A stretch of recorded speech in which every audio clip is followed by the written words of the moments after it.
Hey Iggles, it's Friday and we are rummaging through our bookcases this week. So we have the bookshelf scavenger hunt, where you find a whole bunch of things on your bookshelf, and there's a list of like 19 things, 20 things maybe. It took me a while, but I was actually able to find everything in the end. First thing I'll do is I'll show you my bookcases. So here is the first bookshelf in my room that's got comics and Catching Fire and Star Wars on VHS and the Pullman series, and then some records and CDs.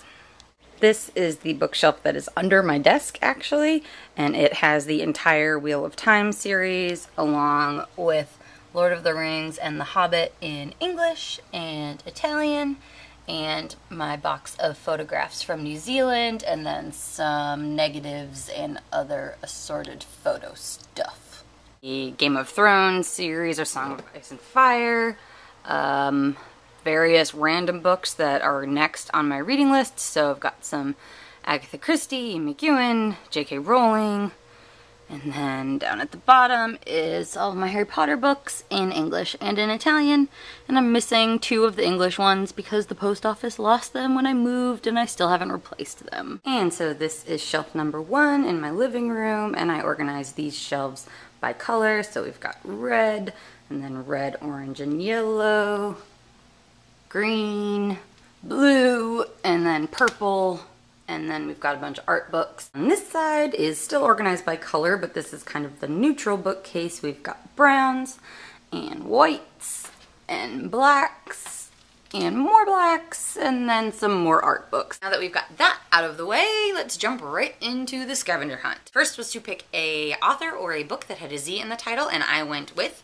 The Brief and Wondrous Life of Oscar Wilde by Junot Diaz. Next was to find a classic, and I have a whole bunch of classics, so I went with Gone with the Wind, which is a huge book that I have actually never made it all the way through. So it's on my to-do list, but haven't quite finished this guy yet. Next was to find a book with a key on it, which was the hardest thing for me to find. What I ended up with was City Secrets, Florence, Venice, and the Towns of Italy. It's got a little key right there.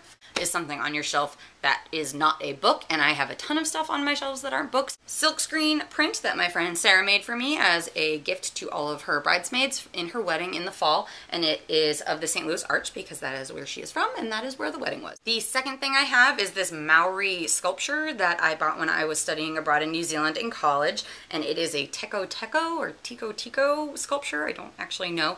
Basically, it is a warrior and it is meant to protect the home of whoever owns it. Next is to find the oldest book on your shelf. The one that I picked is The Merry Adventures of Robin Hood by Howard Pyle, and it is from 1883. To find a book with a girl on the cover, and I went with Is Everyone Hanging Out Without Me and Other Concerns by Mindy Kaling. A book with an animal in it, and I went for a book that has a lot of animals in it with mythology, timeless tales of gods and heroes. A book with a male protagonist, and I went with Stardust, which is one of the instances where I saw the movie first and loved the movie, so I had to read the book, and the book is even better. Next was to find a book with only words on it, and I went for The Mare's Tongue by Nathaniel Rich. Now looking at it right now, there is like a mouth illustration, but I'm counting it. A book with illustrations in it, and I went for Buffy the Vampire Slayer The Long Way Home comic. I used to read comics a lot when I was a kid, and then I just kind of stopped, and this is actually the series that got me back into comic books as an adult. Next was to find a book with gold lettering, so I picked the book that I am currently reading, which is The Casual Vacancy by J.K. Rowling.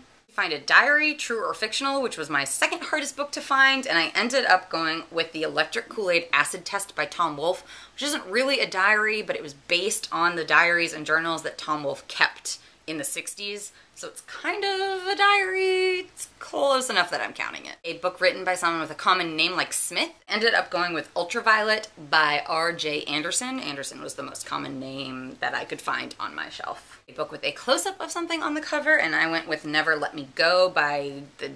I'm not even gonna try.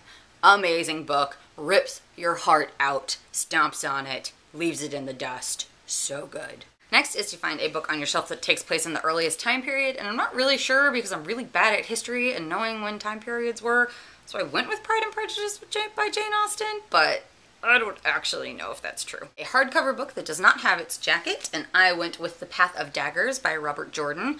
I have the entire Wheel of Time series by Robert Jordan, and 2 of the 15 books are missing the dust jackets. because I lost them. Next was to find a teal or turquoise colored book, and I ended up going with my Italian textbook from college.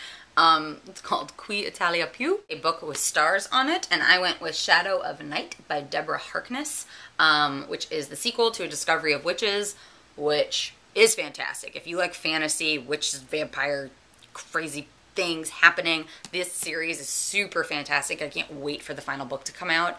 And then last but not least was a non-YA book, which was actually probably the easiest for me because I'd say well over half of my books aren't YA. But what I ended up going with was Solar by Ian McEwan, who is one of my all-time favorite authors. I have probably 4 or 5 of his books, and he's fantastic. If you haven't read anything by Ian McEwan, you definitely should. That is going to be it for today. This was really fun. I liked this kind of digging through my books. I'll see you guys next week.